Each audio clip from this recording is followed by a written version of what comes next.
What's good, everybody on YouTube? This is your boy Akil McLeod, and I'm a full-time eBay and Poshmark seller. And in today's live show, we're going to be covering a bunch of different topics. I definitely wanted to switch it up a little bit, and I wanted to give you guys some hints and tips on how to avoid getting banned or suspended on eBay. And since this week I didn't have that many questions to add to the live show, I'm just going to answer a couple of those, but make sure that you guys are active in live chat. That way I can answer any questions that you guys may have pertaining to reselling or basically whatever it is that you guys want to ask. As always, I have my fiance Dominique on the just on the background and trying to, moderate and make sure everything goes smoothly. So like I said, if you guys have any questions, definitely shoot that in the live chat, and let's just get it started, because it's 12:25 and I usually do these live shows at 1 o'clock, but like I said, I just wanted to switch things up, start a little early. And that's one of the best things about, doing your own thing. You can literally start a live show anytime you want. And if you guys wanted to tune in, if you miss it, you can always catch it later on. So that's the beauty of just being your own boss. So let's just jump right into it. So one of the questions that I got was, do you list items only seasonally? Meaning that, do I only pick up shorts in the summertime, and do I only pick up like winter coats and jackets and stuff like that in the winter and things like that? So for me, I like to pick up items as long as I know it can sell. I pick it up all year long. I was selling a ton of shorts in the summertime, and I was selling even more shorts randomly in the wintertime. Like this past winter, I sold a ton of shorts, a ton of summer gear. But of course, since it's warming up and it's spring and summer, I am starting to get a little of an uptick in terms of like summer gear and spring gear. So just to answer the question, I really sell items all year long. For the most part, I do try to follow trends, because I know, especially on Poshmark, that's more of a trendier crowd, and that crowd is looking for certain brands, certain trends. Even if it's not a certain brand, they might be looking for clothing that fits a certain trend, whether it's like a boho style, or like a rocker style, a vintage style, just things like that I try to pay attention to. So definitely keep that in mind if you're sourcing and you're trying to build your Poshmark closet. Definitely keep those few things in mind. And the next question that I did have, is there any questions in the chat before I get to this one? All right, thanks everybody for tuning in. Let me just look real quick. Oh, bam, something I never wanted to deal with. Milton Glenn, what's up? What's good? Thread and Coffee, how you doing? I sold men's pullover sweater in June last year to Hawaii. Yeah, that's the thing. It sells all year long. Certain pieces, certain brands, some people might pick up in the summertime and just hold it until the following season. I know a lot of people do that, especially if they can get it for a really good deal. And also something to consider is, especially if you're shipping globally, even if it's summertime on this side of the world, places like Australia where they have, the completely different season, you might end up shipping items, across the not the country, but literally just, across the world to somewhere else where they might be experiencing winter or just a colder season. So definitely keep that in mind as well. The next question that I have is, how much do you spend on inventory from thrift stores each month? And I think I answered this before, but this definitely varies month to month for me. Some months I might spend as little as $800 to maybe $1,000 on the low end if, the thrift stores aren't booming and I'm not really able to go a source as consistently as I would like to. And then there's some months where I might spend as close to anywhere between $1,700 to $2,000 on sourcing, just because, there was a ton of donations and I might have went to some garage sales and I was just able to get my hands on a lot of inventory. So it really just depends on the availability, because at the end of the day, I'm really just reselling items that people are giving away. So there's no real rhyme or reason to it. And since I purchase all of my items with a credit card, it kind of gives me that flexibility of knowing that if I find a good deal, I can always pick it up and I won't have to be confined to trying to deal with a certain budget or something like that. And also, just because I'm buying everything with the credit card, it kind of also, I'm benefiting from the points, the reward points. And at the end of the month, when my statement goes up, I always just try to pay that off in full. And for the past 2 years since I've been reselling, I never had to pay any interest fees or any penalties or anything like that. So definitely keep that in mind if you're trying to follow some of my similar models, because I know somebody asked me in the past, how do I pay for my inventory. And I do remember saying that I paid with my credit card, but I forgot to tell them that I always pay my balance in full. Whatever it is, even if it's way more than I would like to pay, I always try to pay that off in full. And that's something to keep in mind if you're trying to run a small business. Are you able to make deals with thrift store managers to get an extra discount if you buy a lot? Sometimes that happens. And not necessarily with Goodwills, but I've seen like other smaller thrift stores, like mom and pop thrift stores, church related thrift stores that might have like a resale shop attached to it. There's one of those in my area as well. And just yesterday we bought a few things, and she was able to kind of give us like a bulk discount. It wasn't nothing crazy, but I think she took off like maybe $10 because we bought like 7 or 8 pieces.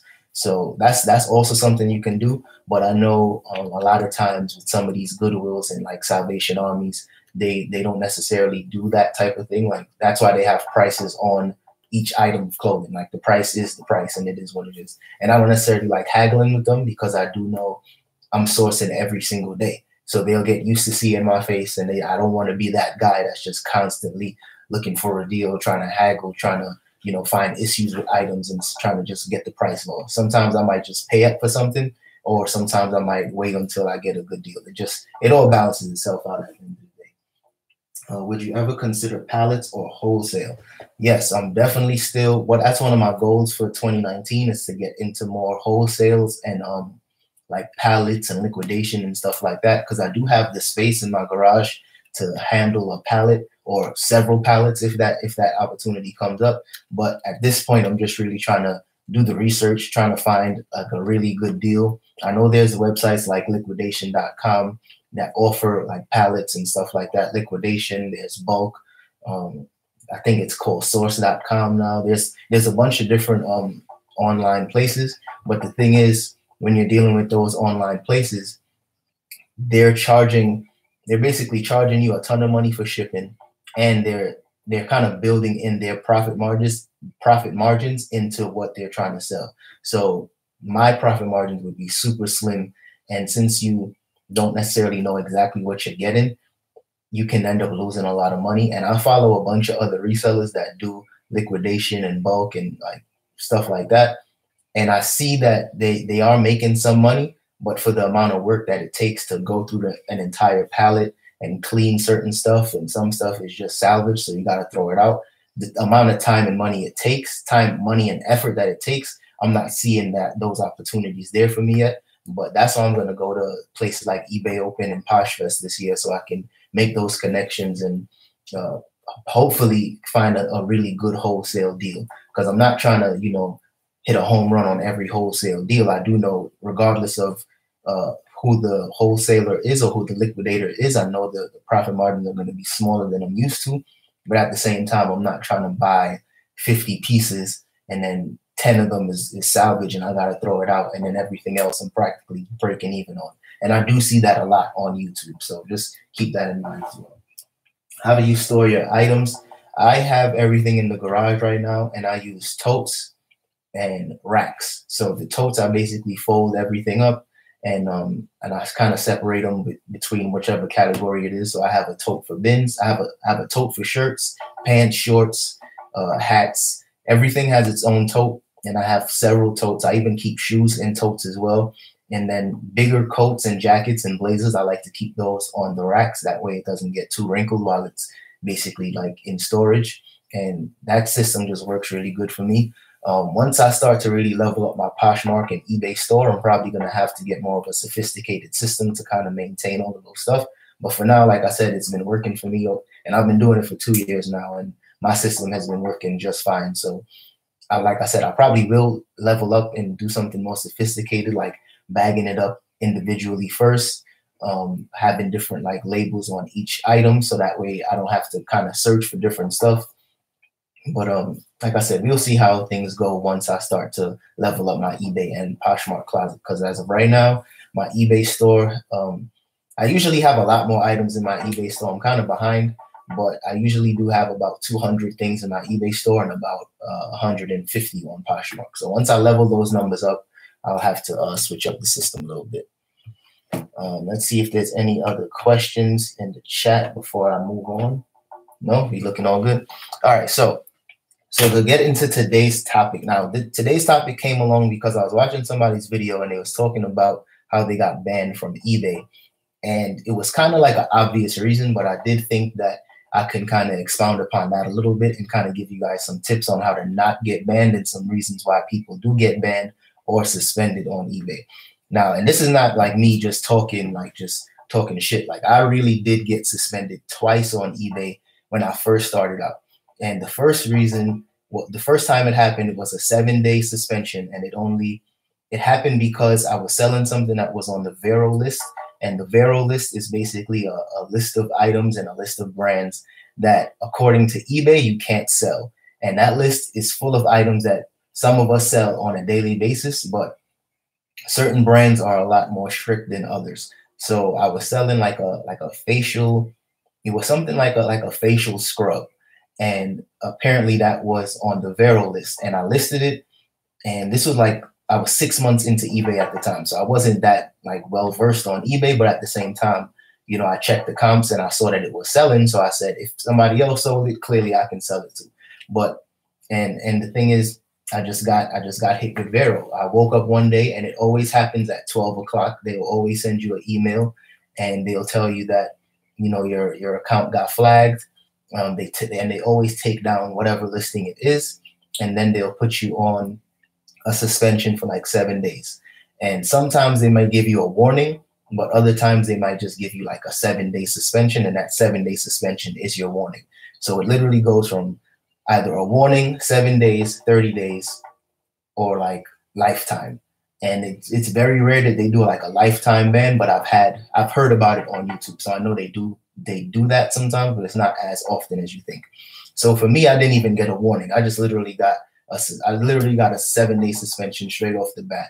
And of course I was mad. So I tried to call up eBay, and it really didn't work. Like, I tried to call them, I explained my story, and they said this was on the Referral list. They gave me a link to the Referral list so I can see everything that I can't sell, but the suspension was, it was what it was. So I couldn't get anything done about that. So that was like my first experience with experiencing a suspension. And then the next time I went to the Rose Bowl flea market, and I picked up like 10 items, and one of them was a soccer jersey. And this is before I knew how to really inspect soccer jerseys and those other jerseys in general. And this soccer jersey was a fake, but it looked really good. It was like a Fly Emiratis jersey, soccer jersey. I think it was Ronaldinho or somebody like that. And I had the jersey up for maybe $25, nothing crazy. And the next day I ended up getting flagged, and they sent me a message, and they said my account was suspended for 30 days. And because I already was suspended previously for the 7 days, now I got hit with the 30-day suspension. And this was probably like maybe like a 2-month window from the first suspension to the second one. So I tried to fight it again, and nothing happened, because at least from my experience, once you get a suspension, you can't really fight it. There's nothing that you can really tell them that will make them change their mind, because once they suspend you, it is what it is. So that was the second time I ended up getting suspended. And since then, I've been anytime I pick up something and I'm a little questionable about it, and I'm not 100% sure about its authenticity, I leave it alone. I don't even take the risk anymore. But that's one of the things that can get you banned, is selling things that's fake or selling things that are on the Referral list. Now, other things that can get you suspended or banned on eBay is a bunch of different things. Now, too much bad feedback. Now, on eBay is one of the things where it's different from a lot of other platforms, because I know Poshmark has love notes, but the love notes aren't necessarily seen unless it's a 5-star feedback.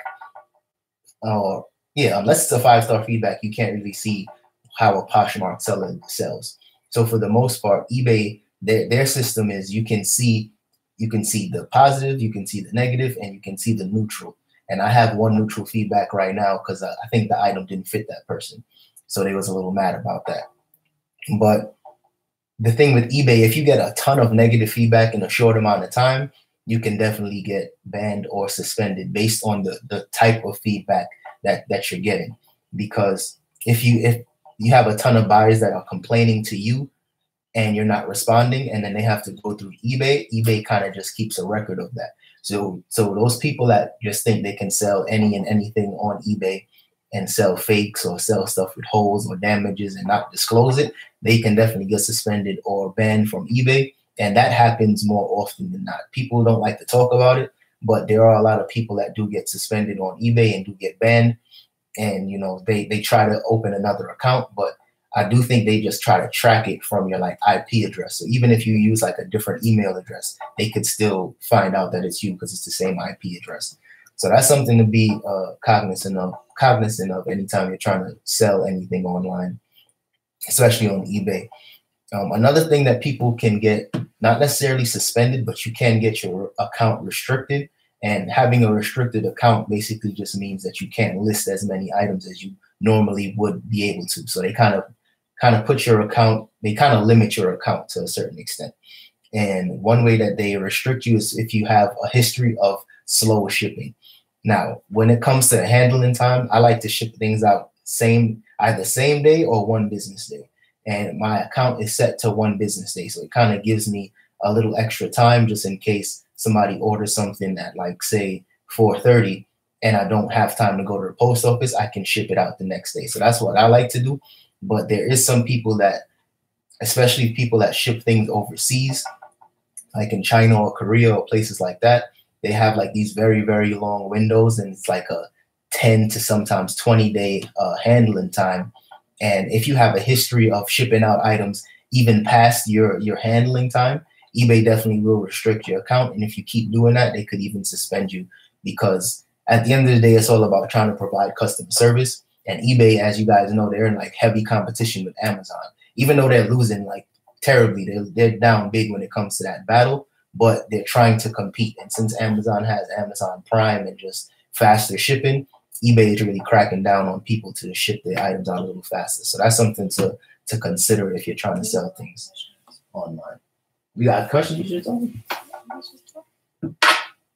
Are you solo doing eBay or you have help? Yeah, it's a one-man ship for the most part. Dom comes out with me in sources and like helps find certain things, especially if it's in the women's section. But for the most part, it's a one-man team. But I mean, it's working so far.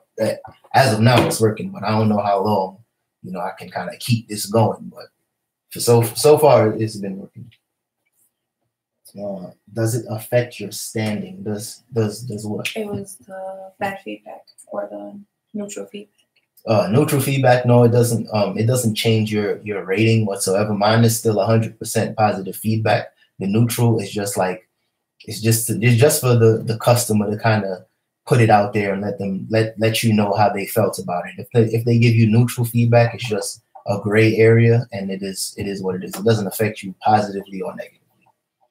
I noticed that many people don't leave me feedback, even though I do. How can I increase my feedback? Should I contact the buyers? Well, there's some people that they message the person. They'll say, hey, like I've gotten that message a couple times today where somebody purchased something from me and they said, oh, I just left you positive feedback. Please do the same. They'll say something like that.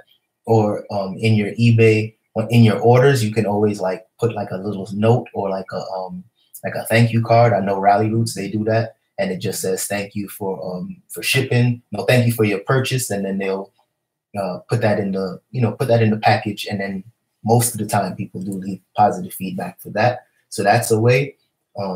But out of those two things, I mean, those are probably the best things to go about it. But at the same time, I don't necessarily do either one of those, because say somebody wasn't 100% happy with the item. Say they purchased the item and I put the measurements up. There was no stains, there was no damage, but they just was like, damn, I wish this fit a little better. And then they have the opportunity to leave feedback, or I'm like reminding them to leave feedback. They might give me neutral instead of positive, or they might give me negative instead of positive, just because, you know, they was reminded that they wasn't 100% happy, because people are petty like that. So I don't necessarily try to like force feedback. I don't necessarily like beg for it. But if your eBay feedback is relatively low and you're trying to boost it up, I would suggest doing the thank you cards or messaging them in the beginning. And once you get to a certain amount, like 300 to 400, I would forget about it, because at that point, it really doesn't matter anymore. That was it in terms of questions. Keep the questions coming, y'all. Where are we with time? Okay, we got 20 minutes. So like I said, keep the questions coming. I'm just going through my list of different reasons on how people can get suspended or banned on eBay. Now, the next reason is listing things under the wrong category too many times. Now, there's some people that like to list certain stuff under a different category, or they might put different things in their keyword so that they can get some more views. And if you constantly do that on eBay, you can definitely get banned. Now, I'll give you an example.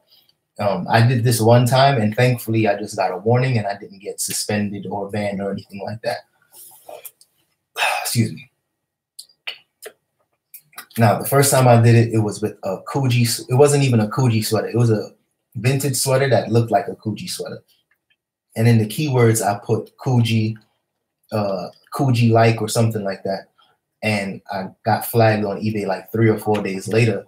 And they took the listing down and they said that I was basically, because that's basically against the rules on eBay. That's like keyword spamming. That's what they like to call it.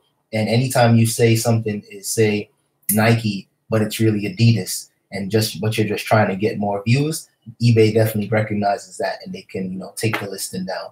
So if you do that too many times to try to get more views, you can definitely get suspended or banned. And I don't know why people try to do that. They literally just keep doing that because they see other people do it and they think that it'll work for them. But you can definitely get suspended on eBay for doing that.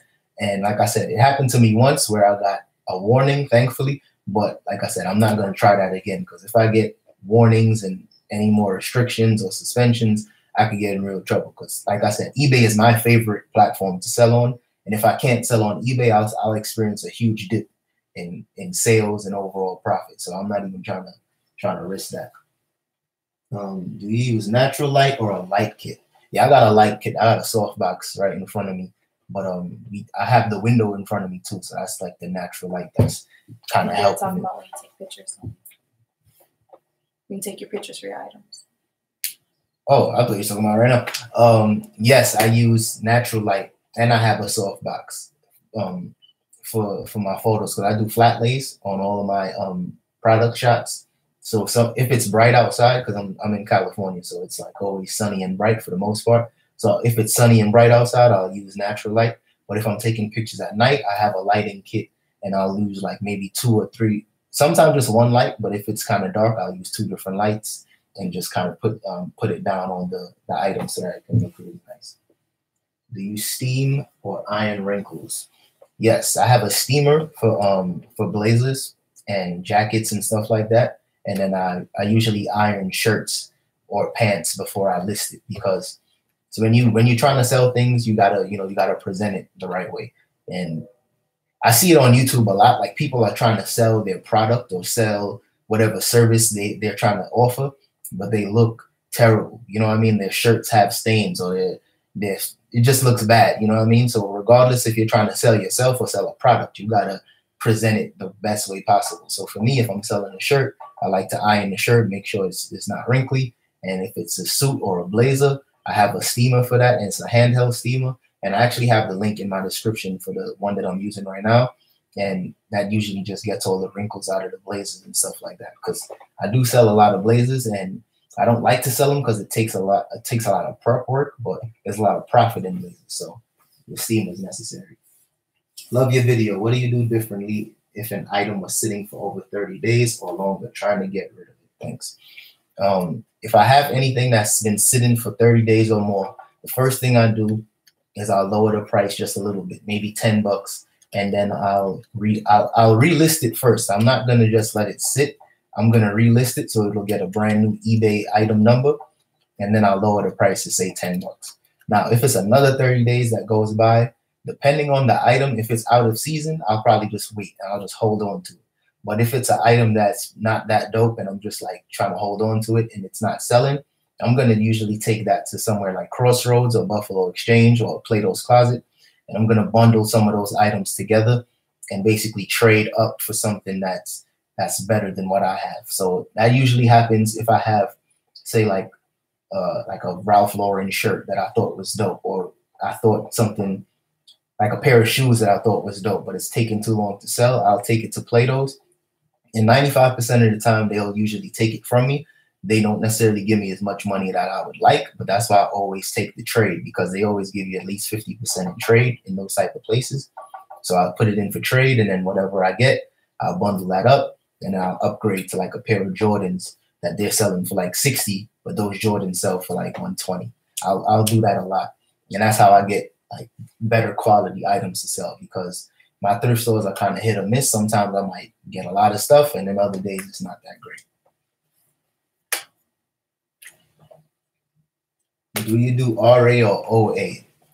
Now, for those that don't know, OA is online arbitrage and RA is retail arbitrage. And retail arbitrage is basically, say you're going to like a Walmart and you hit the clearance section and you get a bunch of stuff that was originally priced for 20 bucks, but it's on clearance for $5, and you buy all of it and then you sell it online. That's basically retail or online arbitrage. The same principles as for online arbitrage. You're just doing that online. I do some online arbitrage in places like Ross or Marshalls or Burlington for shoes, but I don't do a ton of it because my area just isn't really good for that. The Ross and the Marshalls in my area, they sell shoes and they sell jerseys, but I don't think I go there often enough, so I don't necessarily get the good deals. But when I was living closer to Ross, I still didn't find a lot of stuff, so that's not really my thing. My thing is more like thrift stores, yard sales, garage sales, stuff like that. But OA, and the thing is, the other thing with retail arbitrage why I don't do it is because we don't even have a Target or a Walmart in our area. So for me to go out to like a 30-40 minute drive just to hit a Walmart to hope that they have something good on the clearance section, it's not really worth it to me. And the same thing for the Nike outlets. The outlets are kind of far, so I don't necessarily do that either. Any questions? Mm-hmm. Okay. Do you have any stain removal items you recommend for both clothes and shoes? Yeah, it's in my check the links in the description. Those are like affiliate links, and the ones that I use, and I only put the stuff that I really use. I didn't put stuff on there just to like hope to get some clicks. So I put Tide stain pens. Those are like amazing. I actually have like 5 or 10 of those, and I always keep some in the car. That way, if I'm thrifting and I see something with a stain, I might go in the thrift and like try to clean it right there on the spot. And if I see it's fading and it's coming out a little bit, then I'll take the chance and I'll bring it home. So Tide stain pens, Shout, and yeah, those are the 2 things I use for clothes. And the stuff for shoes, I use like a foaming spray, like a bathroom foam spray. And I forgot the name of that foam spray. It's just like any bathroom cleaner. It's basically, you get it from the 99-cent store too. But I use those for shoes, and sometimes if the shoes are really dirty, I'll just throw it in the washing machine. But those are like some of my best tips on how to clean shoes and clothes. I made 2 videos on how to clean shoes. One with putting it in the washing machine, and one with just using the foam spray. You could check. I'll probably link that in the description since I'm talking about it now to make it easier. But you can just check in my channel and you'll find it. All right, so keep the questions coming. What can I use to get the marker off the bottom of the shoe? Rubbing alcohol works. I always keep rubbing alcohol on deck. I'm surprised it's not on my desk. Rubbing alcohol always works for me. Goo Gone, that's also something I have in my description. If you guys aren't familiar with it, it's usually, it's like a solvent, so it kind of rubs away any adhesive, like any sticky residue. It's good for that. And marker, it gets that off too. But if it's a sneaker and the bottom is rubber, you could try using an eraser and basically just erase whatever mark it is, and that works as well. So if you don't have rubbing alcohol or Goo Gone, depending on the bottom of the shoe, you can use a regular pencil eraser and just rub that off. So try that too. And if it works, let me know. And if it don't, I don't know, you probably got a tough stain on there. What was that? Nail polish remover, great for shoes. Yes, nail polish remover works too. Acetone, anything with acetone in it usually gets that off. Now, going back into some of the things that can get you banned or suspended. I'm kind of doing both, but if you guys have questions, drop it in the comment section. So the other thing that can get you banned or suspended is drop shipping. Now, there's a lot of people on YouTube that they're promoting drop shipping, Now, for those of you that don't know what drop shipping is, that's basically you're basically like selling items that you don't own, that you don't even like have necessary access to. Excuse me. So say you're selling like a dresser and they're selling that in Home Depot. You would take that same picture, that same image, and you would put it in your store, and you would price it for say $5 or $10 more than Home Depot is. And basically, some people that they only buy things on eBay or they only buy things on Amazon. So before they're going to Home Depot, they might just buy it straight off of eBay. But so I see a lot of people doing that, and for the most part, I guess you can say it works. But the reasons why it doesn't work, in my opinion, is because some of those items might sell out. A certain color or a certain size might sell out, and once you make that sale, you might have to cancel that order, and then canceling the order could get you in trouble, especially if you're not canceling it for a good reason. So those are some of the dangerous things about drop shipping. But the other thing with drop shipping, why I don't necessarily like it, is because, like I said, it's one of those things where you're competing with so many other people and everybody's trying to do the same thing. So it's literally somebody might have it for $10 more than Home Depot, and you might see them doing it for $10. So you might lower yours to $8. And at the end of the day, when it comes down to the profit, you're probably making $3 or $4 on an item that you're selling for like $150 or $160. So your gross sales look amazing. You can boast and say, oh, I just did $10,000 in sales in 30 days, but you really only made like $40 because your profit margin was so small. That's something that I see a lot of people on YouTube do. And that's one of the reasons why I even got into the whole YouTube reselling community, because I was just tired of seeing people brag about big numbers and big sales, or talk about how easy reselling is and you can do it too and anybody could win, but it's bullshit. I just wanted to kind of bring some more reality to the business, because it's not as easy as people think. You have a question? Mm-hmm. Leather dress shoe cleaner. Leather dress shoes, for the most part, if I can polish it, like I have brown shoe polish, black shoe polish, and like a burgundy shoe polish in stock. And if I can polish those and get rid of some of those marks or scuffs, I'll do that. But for the most part, if the shoes are like really beat up, I don't really mess with it too much, because leather shoes, it's a lot of work. Like just polishing the shoes sometimes can be a lot of work, and I'm not necessarily down for the extra work. My issue now is that I'm about to move from a house to an apartment, and I have no idea where or how to store my items. Any suggestions? Damn. A storage unit like that. When we first started selling, I had a storage unit that was literally across the street from our apartment, so it was easier to do it that way. But at the same time, storage unit, you got to pay that rent, and depending on the season, the rent can fluctuate. Like they could change your rental agreement anytime, and they did that to me. So when I first started with my storage unit, I was paying $60 a month. And then like 2 months later, they changed it to $75. And even though it's a $15 change, you're talking about a whole year. That's a lot of money that I'm basically just shelling out just to store my stuff. But I mean, it worked. It held us down for like what, 6 months? Mm-hmm. 6 months, a little longer. So I mean, that's probably your best bet. Okay, here I am. When it came to the storage unit thing, the biggest thing is I just really hated coming home seeing mess and clutter and all that. So unfortunately, I would much rather have him spend the money on a storage unit than me coming home every day and seeing boxes and shelves in the living room. It will bother me so much. So it's worth it. I know $60 sounds like a lot, but for peace of mind, it's totally worth it. You just had to come in there. I just had to tell let the people know.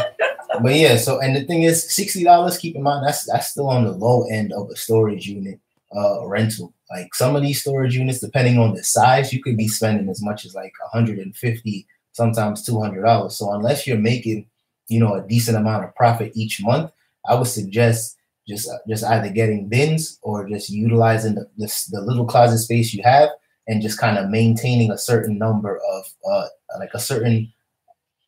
inventory. Like if I was you, I probably wouldn't surpass like 100 items, because I know I can comfortably hold 100 items. And then once you once you're like bursting from the seams and you have to level up, then I would go into a storage unit. But I would definitely use all my available space that I have without it looking like a mess or without looking like a hoarder, and then move on to a storage unit. Because especially when you're just starting out, every dollar counts. Like once I stopped having to pay a rental fee, a storage unit fee, I was able to put that same $75 back into the business and turn that 75 into 200. You know, so that's something to think about. I made my first few sales on Poshmark just recently. It's a lot of work. How many followers is a good number to have, and how often do you have to share? Followers is not important. I see a lot of Poshmark ambassadors and just people that sell on Poshmark, and they have like 100,000 followers. Poshmark is not Instagram, and it's not YouTube. Like those numbers don't necessarily count, especially for me. I make at least on average right now, I'm doing about 20 to 25 sales a week on Poshmark. So, and I don't even have 10,000 followers. And I was doing just about the same when I had 3,000 followers. Right now, I'm like probably like 8,000 followers on Poshmark. And most of the people that's following me on Poshmark, they're from YouTube. They're just trying to keep up with my Poshmark Closet. They're interested in seeing what I'm selling, how I'm taking my photos. And that's why for me, it's public information. I'm just trying to help people kind of do it the right way. But the followers is not important. Don't even pay that any mind.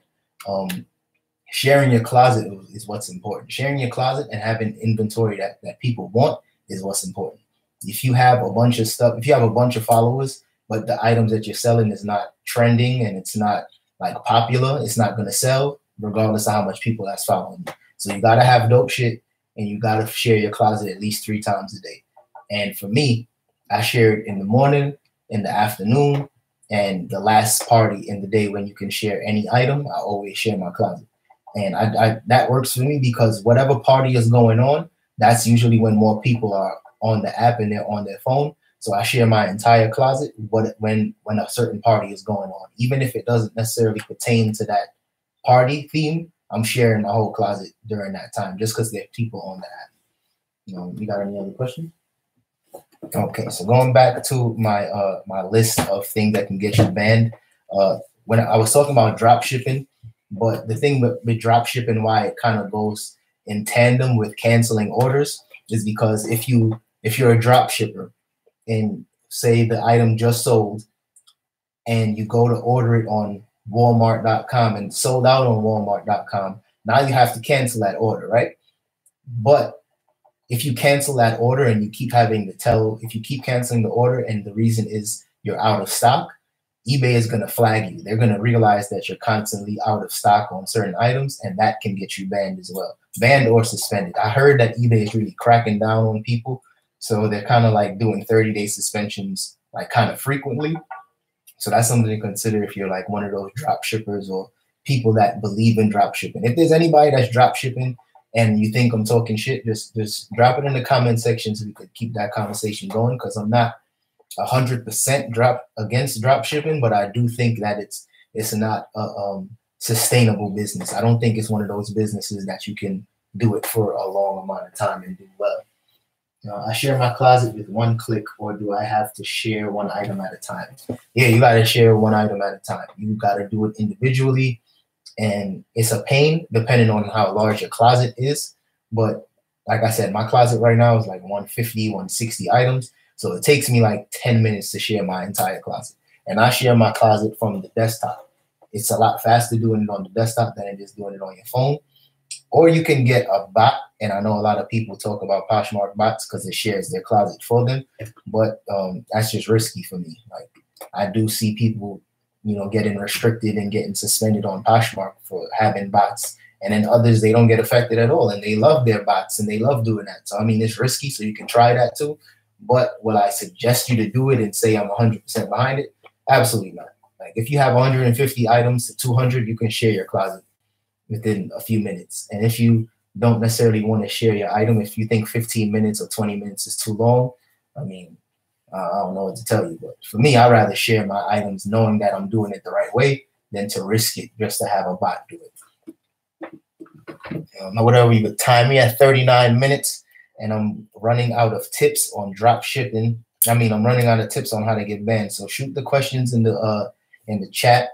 and we probably wrap this up at 45 minutes. So if you guys have any questions, you got about 6 minutes left to kind of drop those in the chat. Yeah, so we already talked about selling fakes and selling like unauthorized items. I know I see that a lot too. UA stands for unauthorized, and that can also get you banned or suspended on eBay. We talked about selling restricted brands, and the Vero list that I'm talking about. You can find that list on eBay. Just type in VERO. You can Google it as well, and that'll kind of give you a list of brands that are restricted and you shouldn't sell. And that list constantly changes. A lot of brands are added, a lot of brands are taken away, and there's some brands that's on that list that's not actually on the website. So it's kind of tricky. But for the most part, I just like to sell items that have a history of selling a lot of those items. Like I don't like to take chances on items that might be on the Vero list, and then I'll wake up to a suspension letter. So just do your own research on that. Type in VERO and see what's actually on the list. Too much bad feedback can definitely get you banned or suspended as well. I think we got a question in the chat. Since you cross-post, do you just do buy it now or auction too? Since I cross-post, I don't necessarily do auctions.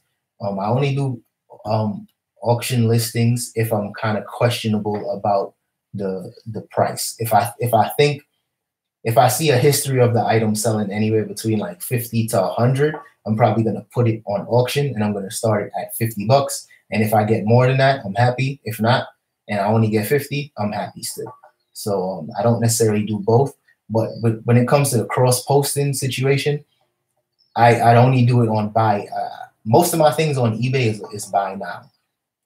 And I usually don't even have a lot of offers on eBay anymore. I'm trying to get rid of accepting offers on eBay.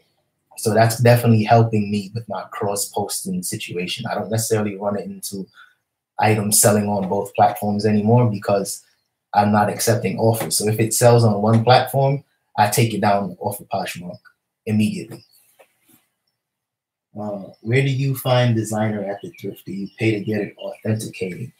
No, for the most part, I'm pretty good at like self-authenticating stuff because, like I said, once you get flagged once and you go through a suspension for 30 days where you can't list new items, you start doing the research. And if I come across something that is a little fishy, I'll do a quick Google search and I'll check other listings and I'll compare photographs and I'll look up. I might just type in like, how do you spot a fake Gucci purse or Gucci wallet or something like that. And that'll kind of give me some hints and tips on what to look for. But for the most part, if it's a little too questionable, I'll just pass on it because I'm not taking the chance. What do you do if you find a pair of shoes that you can't pull up online? I found a pair of Nina wedges. I cannot find them online.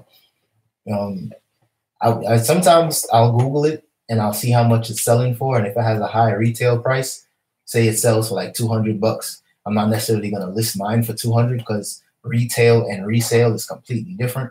So if it sells for like 200 online, I might list it for say 60 bucks and just see if I get any offers. But if I look it up in the comps and I look it up in the sold section and I don't see at least 15 of those sold in the past 90 days, I usually pass on those items too, because my strategy is to sell things within 30 days or less. So if I'm seeing that it's not hot and a lot of people aren't picking it up, I usually don't try to resell it because that just means it can still sell, but that just means I'm going to hold on to it a lot longer than I would like to. So I just avoid it. What about partial tag items as new with tags? Partial tag items. I'm thinking you're meaning stuff that has like a slight rip in the tag. I still say it's new with tags. I never got in trouble for doing that. Buyers never had any suspicions about that. Because I do know sometimes if a retail store is donating items to the Goodwill, they'll sometimes rip the tag, like rip half the tag off, or they might rip the price tag off.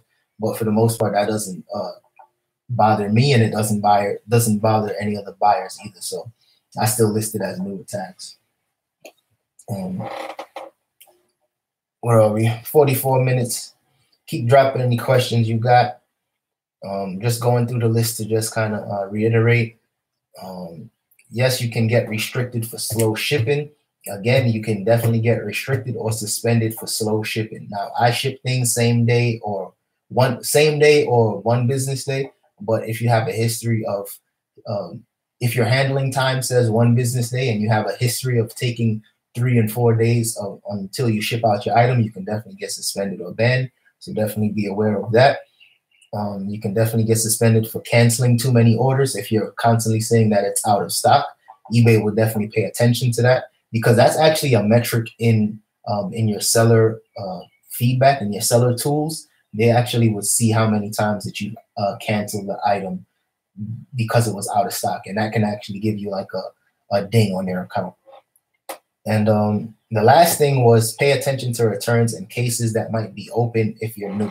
Now, you can, if you have, say you sold the item and it had a stain, and the buyer sends you a message and says, hey, you said this item was flawless and there's a stain on the item that you didn't disclose, and you ignore that, the first time around, it's going to be a ding on your account, but it's not going to be the end of the world.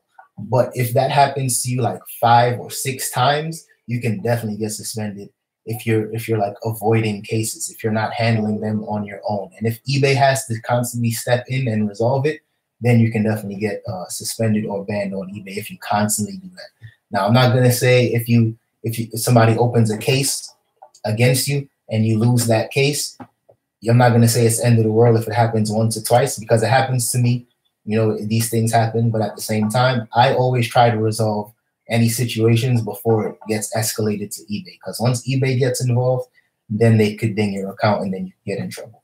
So if we have any other questions, no more questions. So we are at 46 minutes. So thanks again for tuning into the live show. If you guys got any questions, any comments, drop that in the comment section, and I'll get back to you guys as soon as possible. And if you guys have any other questions, you can shoot me an email. I try to get back to you guys as soon as possible as well.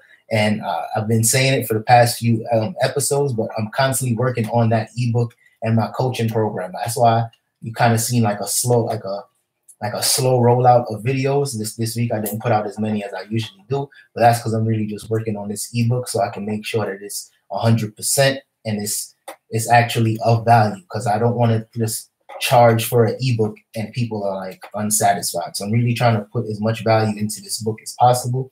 And this ebook, in case you guys didn't catch it, this ebook is going to be solely about menswear, different brands on what to search for, and it's going to be a ton of different stuff, different brands, different categories, different trends, how to price it, what to look out for. Like, I'm basically putting all my knowledge of menswear in an ebook.